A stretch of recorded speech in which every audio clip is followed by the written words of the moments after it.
Hi, Aquarius. Let's do a check-in. I'm not going to ask any particular question. We're just going to see what comes out first. And we want this reading to be relevant for the Aquarius who are watching this reading. For the Aquarius who will be watching this reading. So we're going to do three soft. What do we have for Aquarius who are watching this reading, please? What do we have?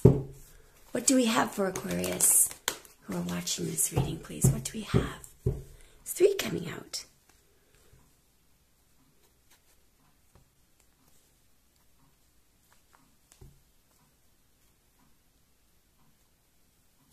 Wow. So you could be dealing with a Virgo, Pisces, or a Capricorn. Could be dealing with anyone, but this is the energy that we have here. All right, so I strongly feel with this split here, there are two people who have passed away. These are people that you were related to. Now, don't jump in and say, I didn't know my mother. I don't care. They're looking at you, okay? So for some of you, there is a mother, and also this is not a father. It's like it's definitely a grandfather, if it isn't a great grandfather, okay? But both of these people have passed away. Now, just gotta.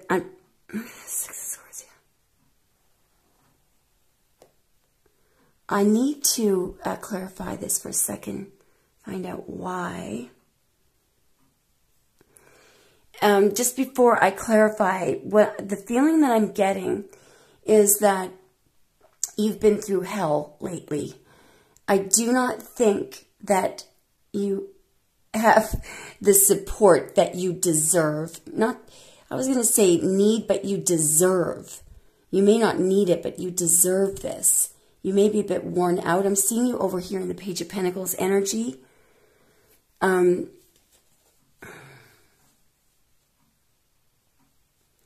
So when these people were living, I do feel like when these people were living for a short time, they were in the right headspace. You know how things can degrade. Relationships with family members can degrade, can go haywire, and they may have been really, really good for a short period of time. For a short period of time, both of these, look at this. Look at this. These are definitely ancestors watching, guiding.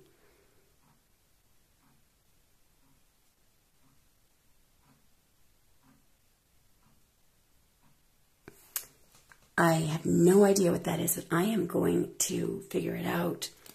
Why is the Seven of Cups behind the Hermit?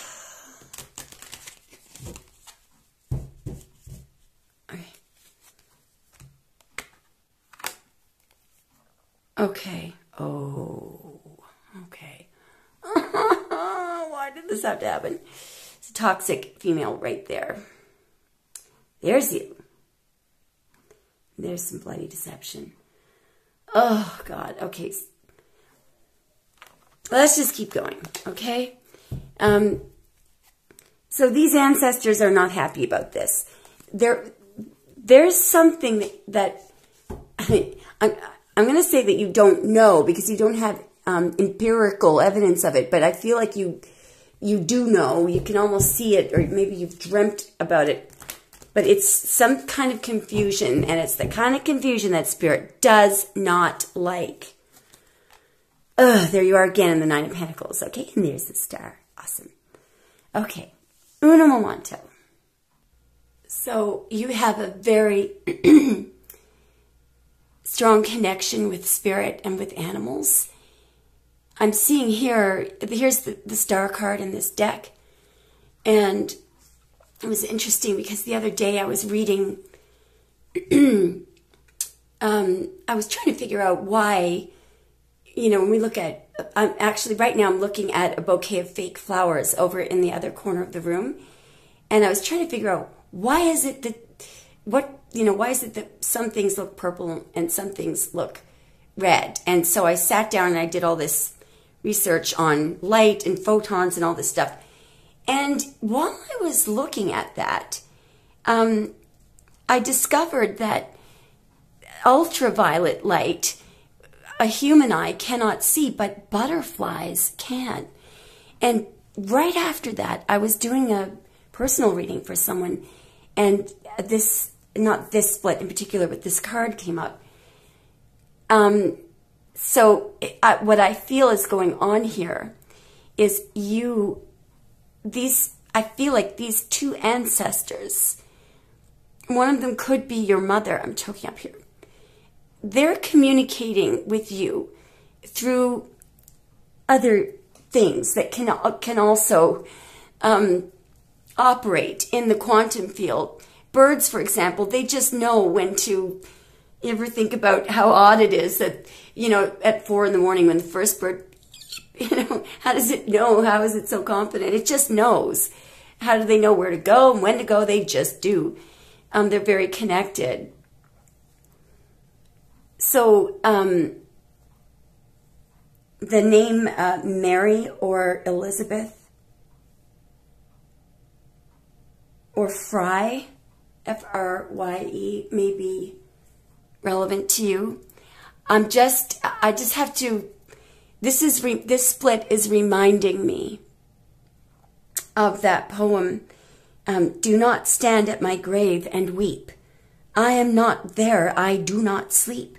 I am 1,000 winds that blow. I am the diamond glints on snow. I am the sunlight on ripened grain. I am the gentle autumn rain. When you awaken in the morning's hush, I am the swift, uplifting rush of quiet birds in circled flight. I am the soft stars that shine at night. Do not stand at my grave and cry, I am not there. I did not die. So I feel like, I don't know where this reading is going, but if you do feel a little dull or down or running on empty, just know that this is an incredible quality that you have, and it's very rare.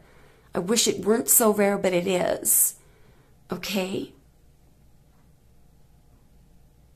You have the love of, when you have animals that come up to you like that, that is priceless. That is, you know that you're really a good, loving person and also very spiritual. Okay? That can't be taught. It cannot be taught. Okay. And one more thing, you had this as a child. You may have been quite psychic as a child. Don't worry, it's very normal for, as we get socialized into yucky old 3D conformist society, we do tend to lose that ability. Or my friend Savannah, if you're listening, we have to talk about that. She has these really cool explanations for why people can lose their ability. Not lose their ability, but sort of, it can go dormant when there's a whole... Well, actually, I'm going to get her to explain it to you on a live, because I can't explain it very well, but don't be discouraged. You still have it, right? All right, let's keep going. Thank you, Spirit. Show us more, please.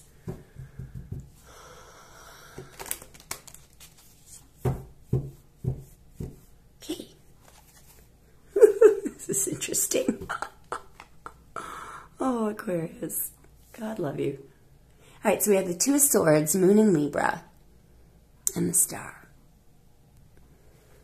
So there may be somebody in your life that is not acting appropriately, or just simply that the way that they're behaving, their ways, do not serve you at the present moment. Now this person, you could be in a great big argument with this person right now, but they trust you, actually. You could hurt this person right now. They've got to stay very still to avoid being hurt. But I feel like this person respects you, and here's why. It has something to do with that. This child is able to see something that the butterfly can see, I believe. So in other words, it's kind of like you're communicating there as a child. You're seeing something that what you don't realize is that other people cannot see that. For example, ultraviolet light. Butterflies can perceive that with their eyesight, and we can't. You can right there, but you just don't know what a wide range of perception that you have. And you're communicating with spirit by communicating with the butterfly. Now, similarly, at the present moment, there are different ways of knowing the truth, but there's only one truth. Most of the time I find when I'm doing Zooms with you guys, it's almost like you knew it already. You're getting the Zoom to confirm stuff. So the point of this card in this deck is that what you don't realize is that your heart and your mind are both correct. They are aligned. And so you're ready to take your next step or make your decision, whatever it is that you're going to do. Hopefully that guy won't be beheaded. He might be, though. No, I'm just kidding. But this is somebody who, no matter how badly they've behaved, they know that you're right. They know it. That's their sword. They put it in the ground. Okay? So you could be in a situation where you're about to take another step or make a decision, and you're using your intuition. It could be about that person. Show me more, please. Could be dealing with a Libra or another Aquarius there. That was Moon in Libra. Wow, I love the way the star keeps coming up. Yeah, this is a mighty big step that you're taking. By the way, some of you may have Viking ancestry or Celt ancestry. All right, Aquarius, get ready. For many of you, you are at a stage in this lifetime where you are ready to begin your purpose. Let me explain. This does not apply to everyone who is living on this earth. For the Aquarius listening to this, if you're still listening to this reading right now and you've been enjoying it, this is for you. Now, what I'm about to say, you don't have to accept it. I'm just proposing it to you. I strongly believe in what I'm about to say, but I'm completely okay if you're just, if you just consider it. Just hear me out. You hear me go on all the time. First of all, I just want to point out that the World is the last card in the major arcana. Okay? After that, it jumps back to the Fool. Now, this is also one of your cards, the Star, but if we saw the World and the Fool, maybe you'd be getting ready to die, but, physically, but I'm not. I'm just kidding there. But what we have here is a very, very specific message. I believe that when we die, about 80% of us will end up coming back into this physical, into some form of 3D physical world to continue either shedding our own earthly attachments, or in this case, to begin a journey that you were that you agreed, that you signed up for, you agreed to it. And it is about helping others. It's where you're finished. And a lot of people say, why am I just doing this now? I'm 40 or 50 or 60, whatever. Well, I've got a theory on that one too. Here's what I find. It's almost impossible when you're passing from the quantum into the manifest, especially the fact that we come in as these little naked babies and we're so vulnerable. It's almost impossible to have the plan with you and to consciously remember it. So what I think happens is, both ears are ringing really loudly right now. What I think happens is for the first 30, 40, maybe even 50 years, what you're doing is I call it armoring up. So you do have to go through a bit of stuff that you've already gone through in previous lifetimes to remind you. It's almost like going to the gym, sharpening your skills. All right? So there's no doubt in my mind that that's what's going on here. Just especially from what we saw previously. You could actually, and do you notice how the star keeps coming up over and over and over here on the right side? You're remembering here. You don't have to it's very unlikely that you remember exactly what you're supposed to be doing or even being told or even offering. But you know that you're able to communicate. You're interested in perceiving things and you believe in things that you cannot see with your eyes. Some of you can actually see these things with your eyes anyway. Okay, so with the world, you guys know what this card is. It generally, it is. It can be going into another stage, literally like getting married or retiring or changing professions. In this case, it's big league stuff. It is actually the next phase. It's like a new life. So you have literally completed all the stuff or sharpened up all the stuff. You've dropped the personality and you're about to become the helper. Okay, so you have completed the final stage of whatever it was that you needed to sharpen up on or arm yourself up with spiritually. All feelings of separateness are gone. You might notice this by the fact that you're more interested in, you could become very intrigued by something as simple as a butterfly, and get lost in it, and, a famous movie star could walk by and you don't care. You're very focused on the spiritual and you're interested in it. Now, so, is that all I wanted to say about the world? I am going to put the original cards here because there is something really important about both these cards.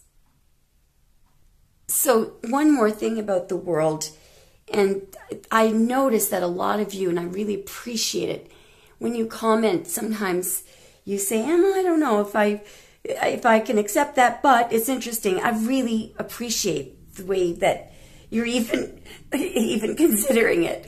But that is a spiritual completion. In order to reach this stage, you had to be open to all interpretations and spiritual philosophies. You don't have to adopt them, but simply to be open and to consider them. So you're ready here. The nudity in these cards, in both of them, it's the way that it was explained to me. First of all, that the nudity in the world card, that woman was supposed to be sort of androgynous. I think in the original deck, the boobs are less voluminous, but the idea is it's Isis, literally over here, unveiled. I don't know how to. Did you just hear that bird? And see if it. We just heard this gorgeous bird doing the first little chirp of the morning.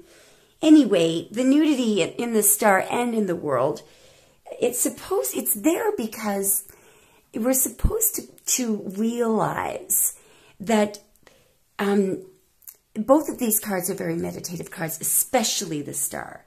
During meditation, the hidden qualities of nature are revealed to us. So that's the whole idea of the nudity. There are other interpretations of the nudity, but I don't think you should get distracted by it. It's not being vulnerable or anything. It's actually the star imports the idea of immortality. Some of you may be feeling really sensitive to, maybe you saw a little, a bug pass away or something, or a bird die, or a butterfly die, or something like that. Because what starts to happen, and I'm saying this especially because I'm looking at how you're so intrigued by that little butterfly, and it looks so fragile. And there's actually, in the original star card, can we see the red bird? Oh, it's there! Do you see the little bird? Hang on now, sorry, this does not focus very well. Right there. Sorry that it's not focusing very well. Anyway, it's called the Scarlet Ibis. It was sacred to Hermes. And it has this little beak or a bill. It's like a fish hook. Anyway, in one of the, really, really old Jewish texts, the Sefer Yetzirah, there's the actual Hebrew word is tzadi, and what it means is a fish hook. It's like, and it's for it. There's just a very weird phrase about fishing in meditation. The bird is actually fishing, but it's fishing for knowledge. Anyway, and the whole idea here, there's a really beautiful quote. I can't remember what it is, but, it's all about how things that are so delicate, so fragile, so beautiful, they can be lost easily. And the star card actually imports the idea, believe it or not, of loss. Sometimes theft, believe it or not. Loss, coldness. And that's why. Now, distance. I'm trying to plug in. There we go. Now, but it is pure spirit. Okay. Tzadi actually means the natural intelligence, pure spirit. Isn't it interesting how they call it the natural intelligence? Because you wouldn't feel like spirit is associated, you'd feel like intelligence is associated with swords. Nope, nope, nope. Don't need any logic for this natural intelligence. And I think that's why in the beginning of the reading, we had the Two of Swords, which, the meaning of that card in this deck is it really doesn't matter how you got to the truth, whether it was through logic or your heart. Right now, they're both aligned. There is no terror or no tug of war between your heart and your mind. They're perfectly aligned. So what's my point in all this? My point is that I believe you are ready to start whatever it is that you're supposed to be doing here in this lifetime. Clearly, it could be related to healing, expansion of the mind. With the star, it could be even related to physics or the quantum field. We don't know. Let's continue. And this idea, just before we go on, whatever you've gone through so far in this lifetime, the harder it was, the better. Okay, you've developed a thick skin. You might actually need that for what you're about to do. I just have to mention this. I was so disappointed. I'm continually disappointed to hear people on YouTube and people in this is what I get for watching the news. I'm going to stop watching the news. I am so tired of hearing people criticizing Greta Thunberg, whatever her name is, the young lady, well, she's in her early 20s now, the environmentalist. She's not lying in the middle of roads or holding up traffic. She's doing very serious protests, quiet, peaceful protests outside houses of parliaments and things like that. She's extremely intelligent and well-spoken. How is it, that people could be, because you could be doing something related to the environment here where you're looking at how delicate, and you probably know that butterfly is important somehow to the, ecosystem. I don't know anything about the ecosystem, but I just feel like there's something about healing. Anyway, let's keep going. Show me more, please. Here we go. Wow. Whoa. Heavy stuff. You guys don't play in the little leagues. How much major arcana have we seen? Aquarius, I can never sit down. Sometimes I kid myself and say to myself, well, I'll just sit down and do a quick reading. No. Look at this. Whoa. Okay, whoever I'm talking to, you've signed up for some big stuff. Big stuff. But it's worth it. It's worth it. Yes, you certainly have been through a lot. With the Death card here, it's an extremely powerful card. So some of you have survived illness, cancer, injuries, incredible, excruciating heartbreak, loss, possibly loss of reputation. You've been, if you're still listening to this reading right now and it's resonating, this is your reading. You have been through the death forest and back again, and you survived it.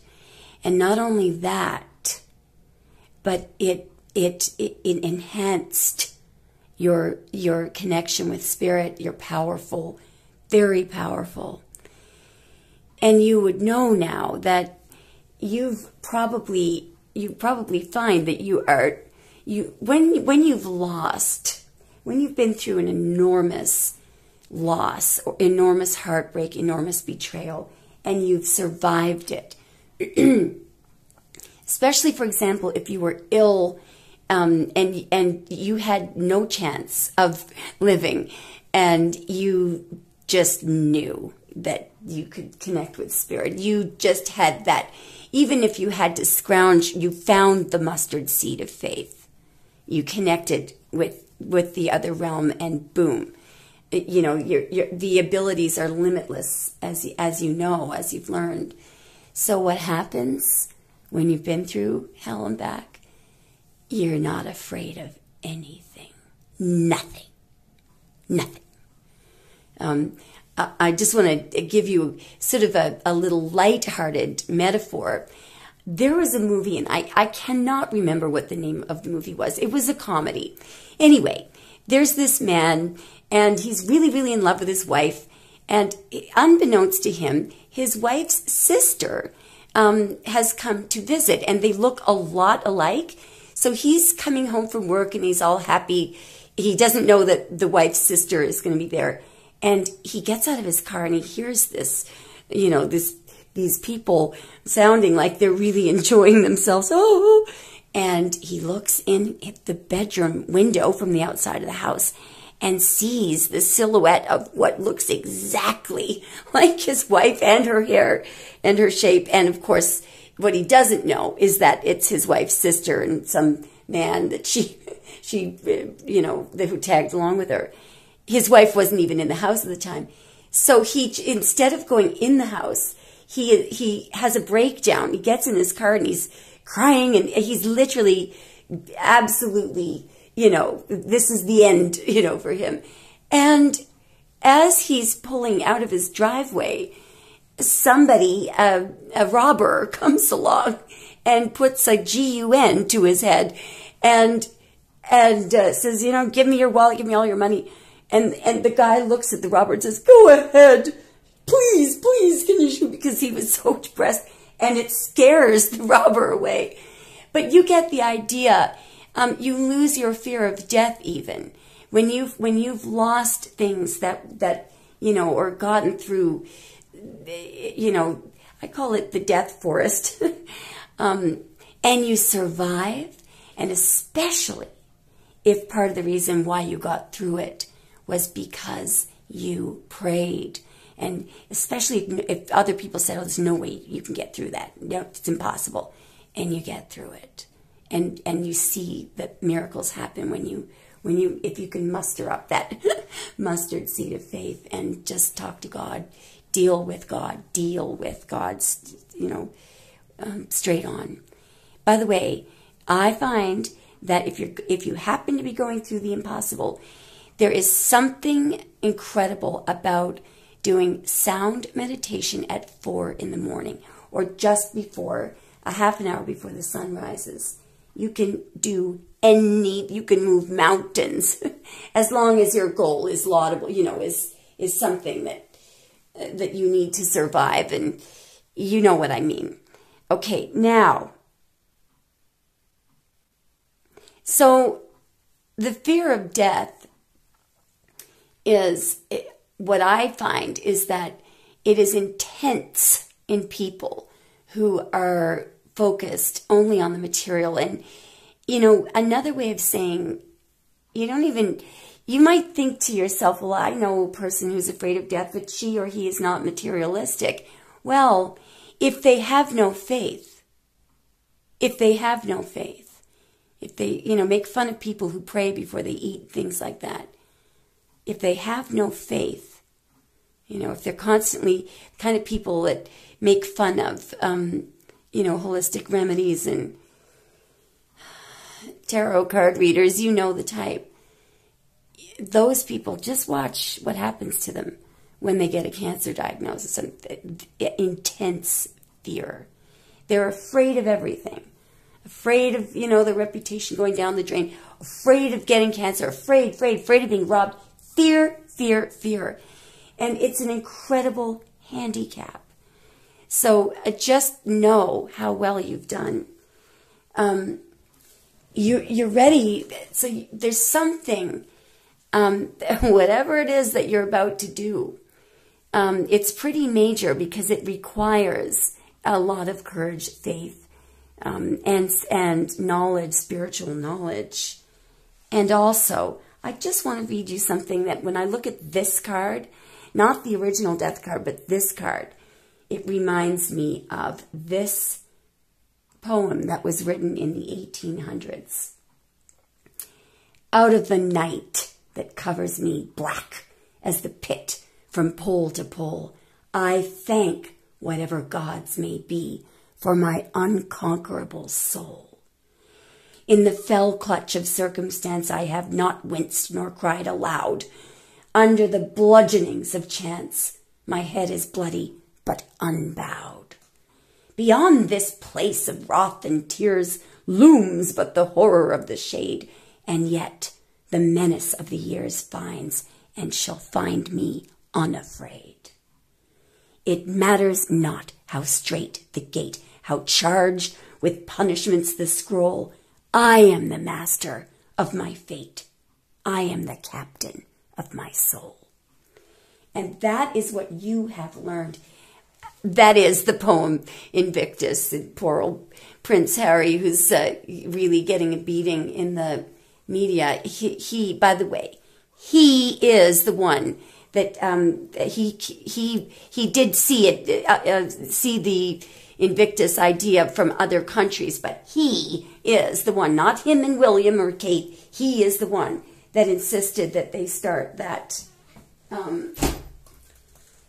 Sorry, as you can tell, I'm really bothered lately by all these YouTube channels that they put all their focus on tearing people down and they have nothing else to say. Anyway, okay, sorry. That's an earthly attachment that I haven't shed yet. Getting irritated by that. Let's see. I'm going to ask Spirit to, I think we can ask now, can we have a hint about what the life path, the journey is like? So for many of you, it's going to be different, but you're certainly well equipped. Okay, Spirit, thank you so much for the information so far. Show us. Why do I feel like Spirit is going to crack a little joke right now? Wow. Aquarius, have you ever seen this much major arcana? I am going to stop here. I will tell you what I believe this is, but God love you, all of you. I'm glad you exist. This is incredible. This is just incredible. So we've got the High Priestess in death. Wow, wow, wow, wow, wow, wow. Why do I feel like our Savannah is out there and she could interpret this? I believe this has something to do, Savannah, with what you were talking about on the Zoom. I'm going to try to explain what she was telling me, and I believe this is what this is. All right, so either by necessity for some reason, and that I really can't imagine what that could be, but something may happen to our world or in our world that may require this knowledge, or this is just something that will happen because we're ascending. And it's, I think, though, it's more option one. I think there's going to be some massive change. I feel like there's going to be a need for us to adapt when something changes. And what I believe the job that Spirit has assigned to you is to use, sorry, I was trying to find an unmarked version of the Tree of Life, is to teach people spirituality. So you could be teaching, or you could be using your psychic abilities. You could simply be teaching people how to shed their earthly attachments. The High Priestess. So here's our little Tree of Life. Sorry that this is so old and marked up. I was trying to find a good version of it, but this is all I could find. So at the very top of the Tree of Life, only 3 tarot cards are on the first level. There's you, the Magician, and the High Priestess. And if I were to describe what we're looking at really here, you could think of God or the quantum field, or that intelligent field, that intelligent realm that we cannot see. Our 5 senses cannot see it. It's the realm where time and space are not relevant. So matter does not need space. I won't get into that right now, but, and then down here below the top level, things exist in the physical, in the 3D. Now, all all of these points here are, we call them, well, some people call them the 10 energies of the divine, or the 10 points of God, the 10 elements of spirit. And these are things that we are supposed to develop as we're on our journey. By the way, let me tell you how old this concept is. So this is the Kabbalah, the Kabbalah tree of life. And I call it Kabbalistic tarot because I'm about to explain to you where all the tarot cards fit in. You'll notice that there are 22 pathways. 22 pathways. There are 22 major arcana cards. Now, let me tell you how old this concept is and the idea of these 10 energies of the divine. Actually, let me point out just generally what the 10 energies are. So at the very top, we have Keter, or source, or spirit, God, Allah, Buddha, whatever you like to call it. It's source is a great word, I find. And the first point, the first Sephira, is, we call it the Great Father, Chokmah. That's where the magician is. We've got Bina, the high priestess, over there. And do you know where you are? You are, just grabbing something to point with, you carry the energy from spirit down to the Great Father. They call it, it's pathway 0 and pathway 22. It's the jump that nobody else can do. So I'm just going to be very general here. I would call Chokmah inspiration. Over here, Bina, where the high priestess sits, understanding and development of ideas. And here we have the dreadful, I just can't do, are we at number? Gevura, the fives, all the fives of everything, or the 5 of swords and the 5 of wands and the 5 of pentacles. That I would call it the tester, or the power of discipline. It gives you, you really have to discipline yourself when you're around people that test you like that. Sephira number 4 is Chesed. That's all about generosity, love. Tiferet runs right down. There's the 6s, 6 of cups, 6 of swords. The 6s are very beautiful. And also, it's related to the Lover's card as well. I would just say empathy, harmony. Sephira number 7, we associate that with the Chariot. Now, I know we do say a lot of things about the Chariot in tarot, but what it really is the power to overcome. If you decide that you've got to do something, let's say that, something heavy has fallen on a child and you decide to yourself, God damn it, I'm going to move this up. You can do that. It's been proven that, scientifically people shouldn't have been able to lift something, but, with a little help from above. So that's the power to overcome Netza. Hod, that's the 8th Sephira.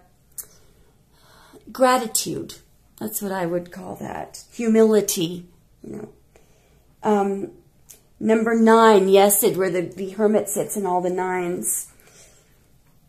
Altruism, selflessness. I mean, can you imagine if we had a leader that had all these qualities?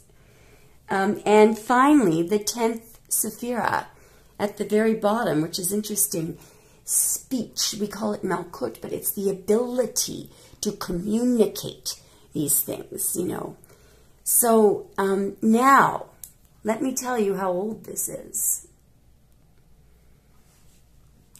Now, you can imagine that back in the time of Moses, or Jesus, or even before that, how difficult it would have been for them to have known that the world is round and that there are other planets.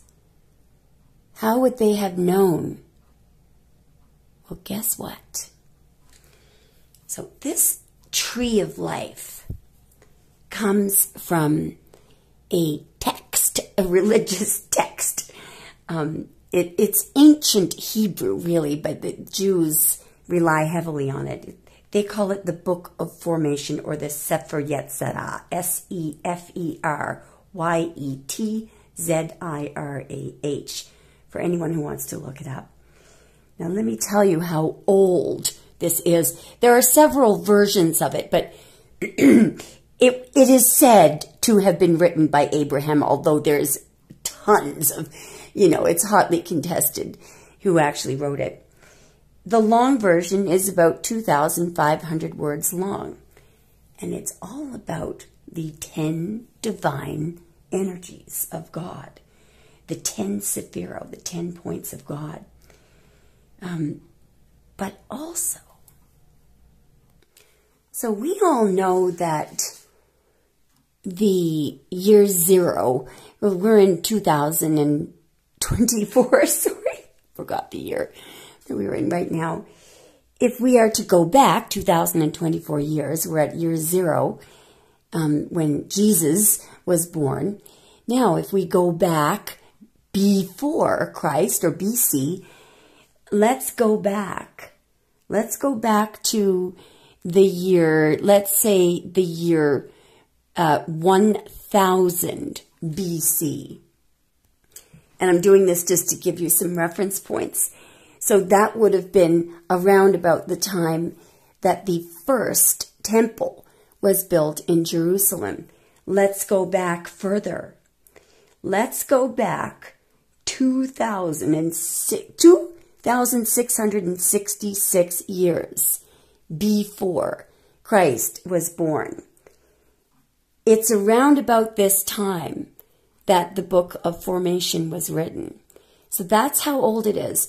So you can imagine that people didn't have telescopes back then. Well, I don't know. Who knows?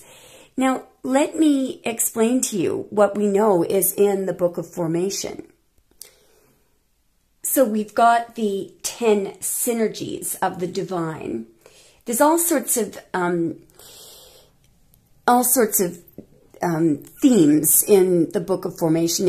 I find it to be more advanced than the Bible. For example, there is no mention of heaven or hell. There is mention of two planes existing at the same time, the physical and the spiritual. The doctrine is based on the assumption that the physical as well as the spiritual world consist of pairs, mutually but equalized by the unity, God. It goes on and on. By the way, you're mentioned there, Aleph, the fool. Now, but listen to how this to me is proof that they were aware of at least 7 of the planets back then. Okay. So we have the 7 double letters produced the 7 planets, the 7 days, and the 7 apertures in man. Again, as the 7 double letters vary, being pronounced either hard or soft, they're talking about the Hebrew letters. So the 7 visible planets are in continuous movement, approaching or receding from the earth. The 7 days in like manner were created by the 7 double letters because they change in time according to their relation to the planets. It goes on and on. But what's incredible is the amount of astrology that is referenced in the Book of Formation. I mean, it's just incredible. What I find amazing about that is that if you look in the Bible, just try Googling it. Did Jesus ever mention the planets? Now, you're using Google, you're going to get a flat out no. But the Bible was written way after. I mean, it's just, thousands and thousands of years after the Book of Formation. Anyway, I digress. Let's get back to what you're here to do.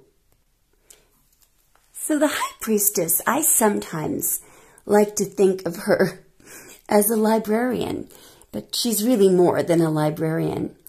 She is the guardian of the subconscious, the guardian of the quantum field, the guardian of everything that exists beyond the speed of light in the other realm. She is unmoved by these. You see these, we call this the pillar of severity here. Everything difficult is here, Gravura. I think this is the pillar of mercy. I don't know why I always misname one of the pillars, but anyway, she is unmoved. She rules the moon. Think about the tides, on this earth are solely caused by the moon. How powerful is the moon? She rules that moon. She is unmoved. In other words, she is absolutely not affected. She is immersed in spirit, in subconscious. Now, being the guardian of the subconscious, she also has access to it, easy access, very easy access. But what's interesting is the whole idea of the high priestess is everybody wants to be like her. Everybody wants to be able to have that access. But she, this veil that we think of being over her, that veil, it can't be forced. Only she can lift that veil. Only the high priestess. So in this energy, you would be doing something. You could be teaching something spiritual. You could be helping people. You could be a therapist. You could be a physicist, actually. You could be doing anything, but there is some kind of massive transformation that requires, it is vital that we have you. This transformation that we're going through. You will be unmoved. You'll be very comfortable. Other people will not. That's why you're going to be desperately needed. You will have an unshakable faith in spirit, an unshakable faith in the quantum field.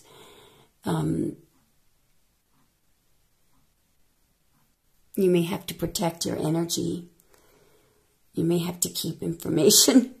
The high priestess is rather silent, but she has knowledge, they say, of everything that was, everything that is, everything that will be, every piece of music that was composed, every idea that anyone has ever come up with, ever. And it's not finite, it's infinite. These are some beautiful quotes for the high priestess. She is the queen of borrowed light. Because, the moonlight, the sun shines on the moon, you get it. She is the secret church. The house which is of God and man. The second marriage of the prince who is no longer of this world. So, they also, there's something, I feel a little sorry for the Empress when I hear this, but the Empress is said to be, she's not on the first level, she's on the level below it. The Empress is of this world. The Empress, is really, really good at generating, the Empress is very spiritual as well, but the High Priestess is the superior Garden of Eden. The Empress is considered to be the inferior Garden of Eden. I don't like saying that, but you get the idea. It's very, very advanced spiritually. Here's another one. There is no man who can lift the veil of Isis. Only she can. In other words, you can't force the subconscious. So, getting back to the librarian idea. So, you've heard of the Akashic Records. She's the librarian of the Akashic Records. She knows it inside out. So, there is a belief that there is an archive, literally a record of every soul who has ever existed.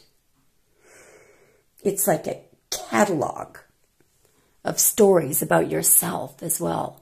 It's unbelievable. She has access to this. Here is one of the Jewish rabbis called it, the Akashic Records, a frequency that contains entire knowledge of the universe, one unified field. And it doesn't take up space either. You get the idea, because it's in the quantum field where matter does not need space. It's a very, very, you guys know this anyway. So you could be doing anything. You could be working in the medical field. You could be doing anything that involves dipping into spirit, and you are probably going to be teaching people how to access it. Well, you might become a religious preacher. I don't want to use the word religious, but you get the idea. A spiritual advisor. You might start creating records. God knows there is a need. The Jewish texts, I think, are in such a mess.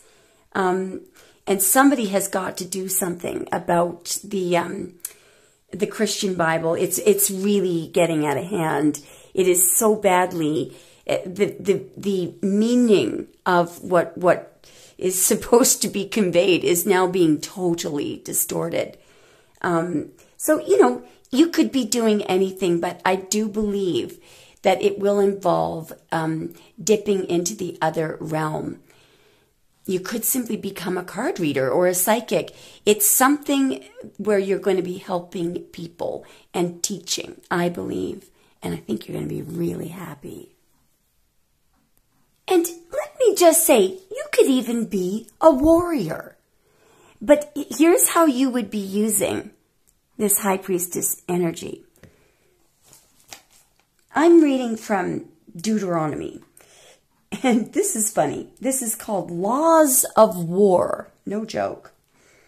Now, what I'm reading from, by the way, is this is sort of back in Moses' time, when the Jews were, still enslaved, and they were constantly being attacked by whoever it was that was running Egypt. It was, there were a lot of wars. So what Spirit would do is Spirit would arrange to have somebody go down and give the Jews a pep talk about how to go to war against the Pharaoh or the Romans or whoever was attacking them at the time. Listen to this. Now, some of this, it's very sarcastic until the end.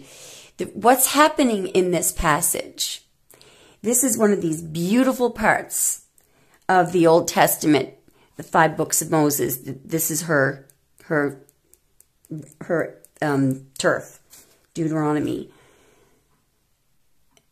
The point of what I'm about to read is that you do not allow anyone to break your faith or make you feel fearful or say to you, hey, you can never win. Geez, look at that.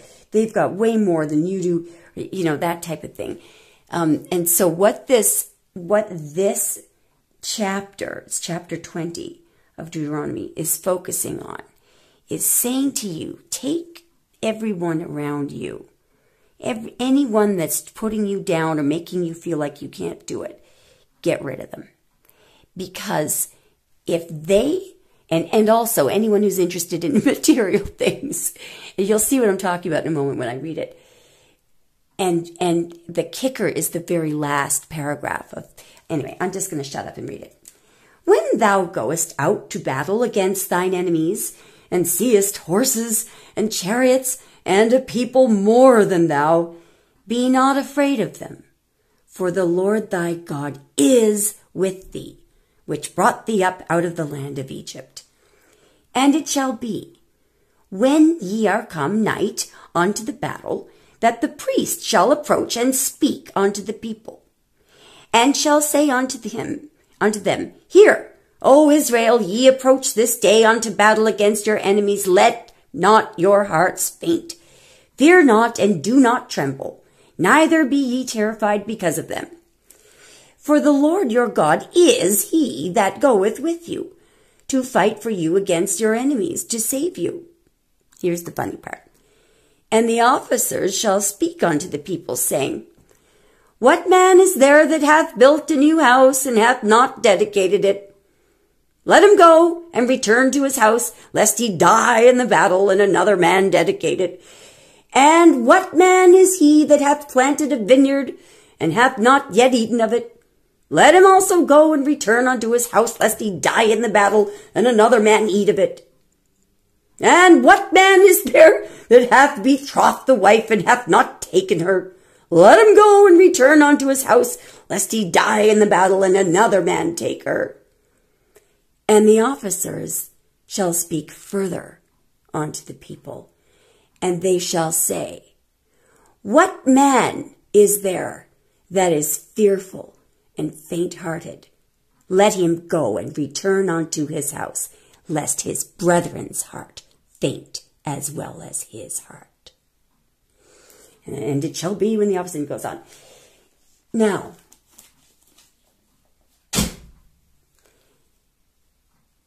the point of that is to believe in the impossible. And you won't find that hard to do because you've already seen miracles. You've already been through it.